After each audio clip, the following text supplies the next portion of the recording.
Imagine you're about to get married. The venue is booked, the dress fits, the flowers are arranged.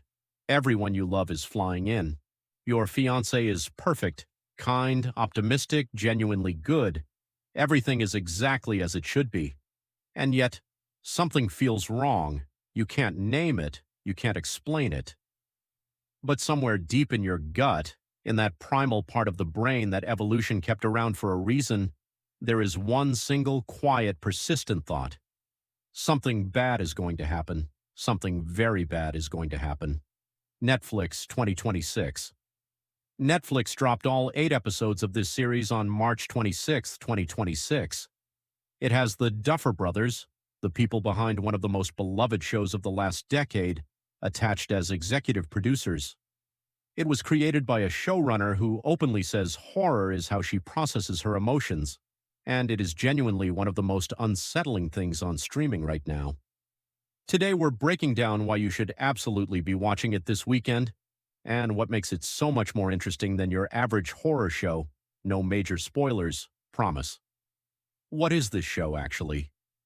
Something Very Bad Is Going to Happen is a horror miniseries created by Haley Z. Boston for Netflix.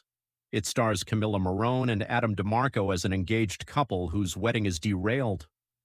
The setup is elegant in its simplicity. A bride has a feeling that something horrifying will happen at her wedding, and the closer to the altar she gets, the worse it becomes. That's it. That's the pitch. And honestly, it shouldn't work as well as it does. Rachel is the morbid one, a ball of anxieties wrapped in black t-shirts and surrounded by an omnipresent cloud of marijuana smoke. Nikki is the clean-cut optimist, always ready with a reassuring answer or a light-hearted joke. They are on paper the couple that shouldn't work but absolutely does, and the show knows exactly what to do with that contrast, because the horror isn't really about a monster in the woods or a cursed ring or a demon at the altar. It's about something far more terrifying. The fear that the person you've chosen, the person you're betting your entire future on, might not be who you think they are, or worse, that you might not be who they think you are.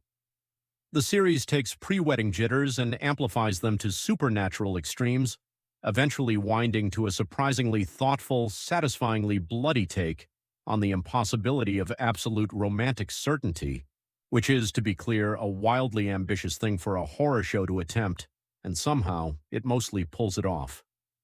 The people behind it, and why that matters.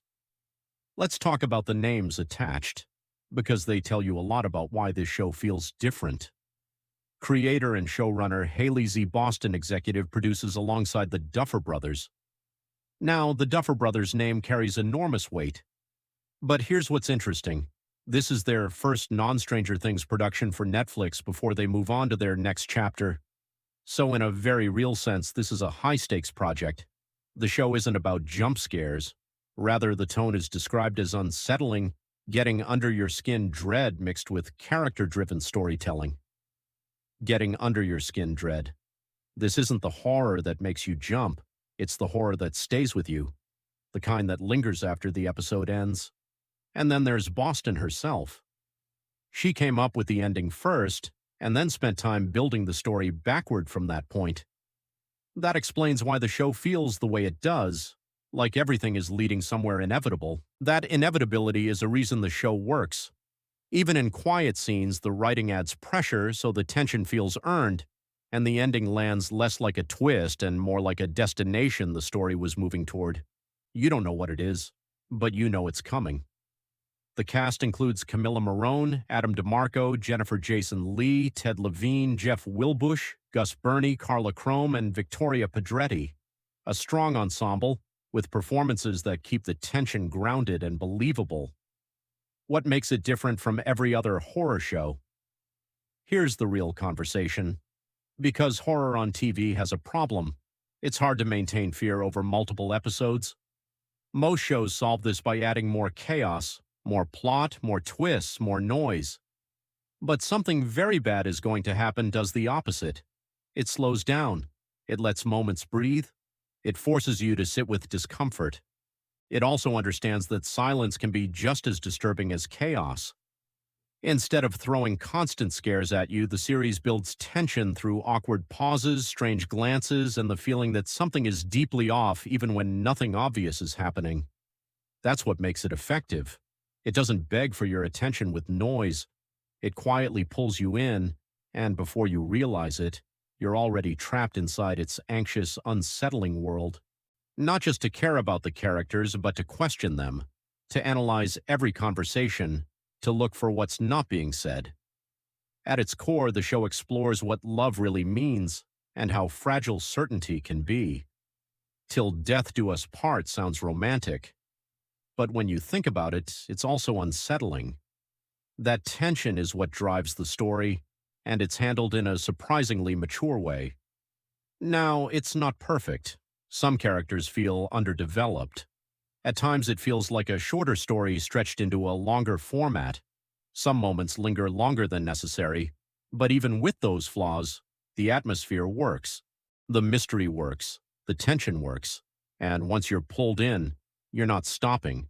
You're watching the next episode, and the next one. Should you watch it?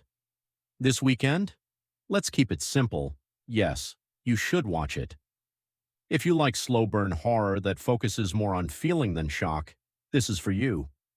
If you enjoy psychological tension and relationship-driven storytelling, this is for you. If you're tired of cheap jump scares doing all the work, this is exactly what you've been waiting for. And if you're the kind of viewer who likes to analyze, pause, rewind, and pick apart details, this show rewards that. It gives you clues, it gives you layers, it gives you things you'll only notice after thinking about it. And most importantly, it respects your intelligence. It's also short, 8 episodes, all available right now. That makes it easy to recommend. Because the series is short and complete, it delivers atmosphere and tension without dragging. You can finish it in one weekend and it still leaves enough behind to keep you thinking when it ends. In a world full of overextended shows, that's rare. Something very bad is going to happen is a horror series that actually has something to say. It's about fear. Not just external fear, but internal fear. The fear of commitment, the fear of being wrong, the fear of trusting someone completely. It blends all of that into a story that feels personal, unsettling, and surprisingly real. Is it perfect? No. But does it stay with you? Yes, it lingers. Go watch it. Turn off the lights. And maybe, just maybe, don't watch it the night before your own wedding. And when you reach the ending, you'll understand everything. Drop a comment below. Are you watching this weekend? And if you've already seen it, share your thoughts without spoilers. Like and subscribe if you want more videos like this every week. We cover what's worth watching and what's not. See you in the next one.